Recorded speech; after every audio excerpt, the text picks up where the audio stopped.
Ay, no pensé que al pasar el tiempo, después de olvidarnos, todo fuera así. Hoy conoceremos el origen detrás de la canción Historia de Amor de Silvio Brito.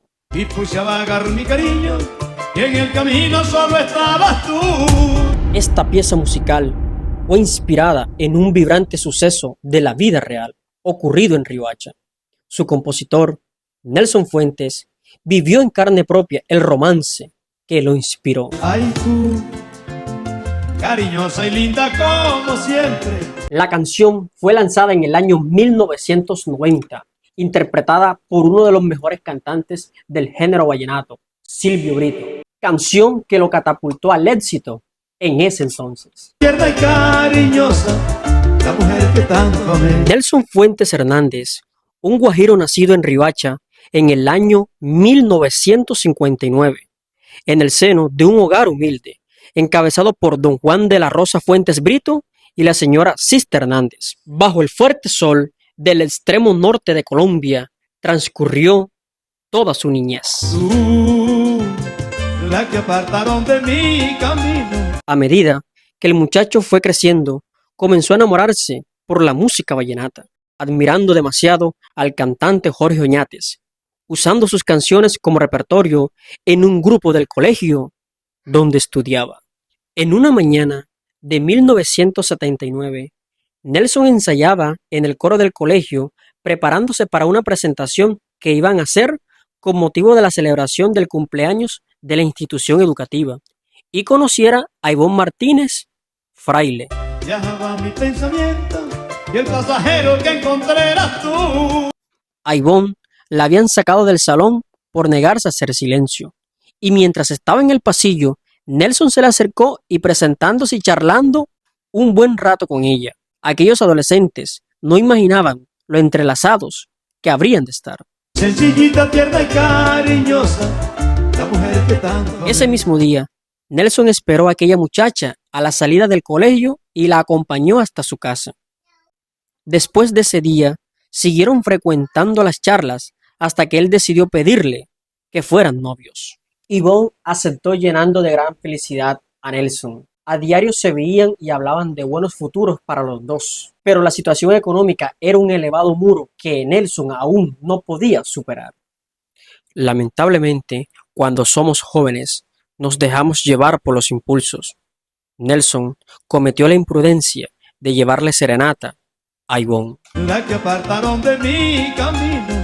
Su fuerte voz y su enamorado canto se oían a gran distancia, con tan mala suerte llegando a oídos del padre de Ivonne, preguntando con recelo para quién eran aquellas canciones. La mamá de Ivonne, en su amor fraternal y protector, dijo que tal vez sería para una jovencita que vivía en la casa del frente, pero el papá, regresando de asomarse a la ventana con mirada amenazante, le dijo a Ivonne que efectivamente era para ella. Ivonne quedó encerrada en su habitación mientras viajaba, pero los novios buscaron la forma de comunicarse a papel y lápiz a través de una prima de ella y un amigo de él. Me sentía desesperada, me sentía que no podía, o sea, el encierro en la casa, que no podía ni siquiera acercarme a la ventana.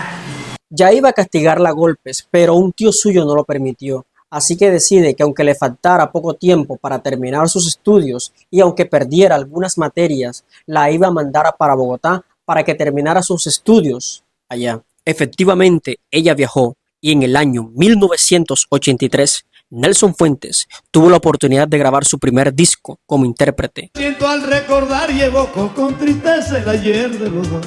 Con el acordeón de Pacho Rivera, y su popularidad iba creciendo. Al pasar los meses, en época de vacaciones, la señora madre de Ivonne viaja a Bogotá a visitarla y entre charla y charla le cuenta que aquel joven que un día le llevó serenata había embarazado a una muchacha. Ivonne se sintió que su mundo se derrumbaba. El amor llegó hasta mi puerta, tocó mi ventana, pero se marchó. Pero trató de no demostrarle tristeza a su madre. Al día siguiente le escribió a Nelson, increpándole que le dijera si era cierto de lo que se había enterado. Todavía tengo guardadas aquellas cartas que me hablan de amor. Nelson hizo lo que tal vez nunca debió haber hecho, lo negó. Entonces Ivonne, al confirmar con otras personas que efectivamente aquel muchacho había tenido un hijo con una muchacha de Fonseca, inmediatamente terminó la relación. Un año después, Ivonne conoce a quien sería su esposo y se enamoró. Nelson se enteró del compromiso y posterior matrimonio de la pareja y quedó destrozado.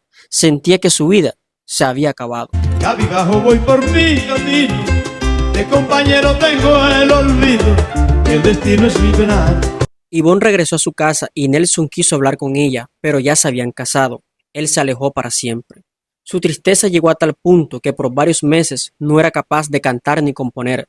Su tristeza no le permitía vivir en paz. Un tiempo después, y convencido de que no podía hacer nada para remediar lo sucedido, dejó que la música se hiciera cargo. Comenzó a escribir una canción que le salía del alma, una historia de amor, así la tituló. Era su propia historia. El haber perdido a Ivonne le había dado la capacidad de componer esta canción. Ay, no pensé que al pasar el tiempo, después de olvidarnos, todo fuera así. Casi finalizando la década de los 80, en el año de 1988, Nelson le dio la composición a Osmel Meriño, que por aquella época era el acordeonero de Toby Murgas. Pero esta unión musical no tuvo futuro, así que la canción no pudo ser. El 6 de septiembre, luego de 4 años de mantener la distancia, llamó a Ivonne y le dijo: «Soy Nelson, quería hablar contigo, pero tenía pena. ¿Te puedo llamar?» «Sí», dijo ella, «somos amigos. Además, puede ser mi desahogo». Tras culminar la conversación, no se imaginaban que sería la última vez que escucharían sus voces, pues el 11 de septiembre de ese mismo año ocurrió un absurdo accidente. Un familiar que celebraba con parranda la adquisición de un arma disparó y Nelson recibió un disparo a 100 y acabó con su vida de manera instantánea. Ivonne Martínez no fue al sepelio ni al velorio de Nelson Fuentes, pero oró mucho por él en una esquina de su casa. Siempre el destino se ensaña conmigo, que padecer. Osmel Meriño tenía la canción en su poder y al formar pareja musical con el cantante Silvio Brito en el año de 1990, graban el tema bajo el sello discográfico de CBS. Inmediatamente se convirtió en todo un éxito. Cumple con tu deber, mujer, cumple con tu deber. Nelson no vivió para ver surgir su obra musical, pero Ivonne sí que lo hizo, dándose cuenta de todo lo que sentía él por ella. 4 años después, ella se separa de su esposo, continuando con su vida, viviendo solo el presente. Cumple con tu deber. Nelson Fuentes quedó inmortalizado con una sola canción, y así permanecerá para siempre.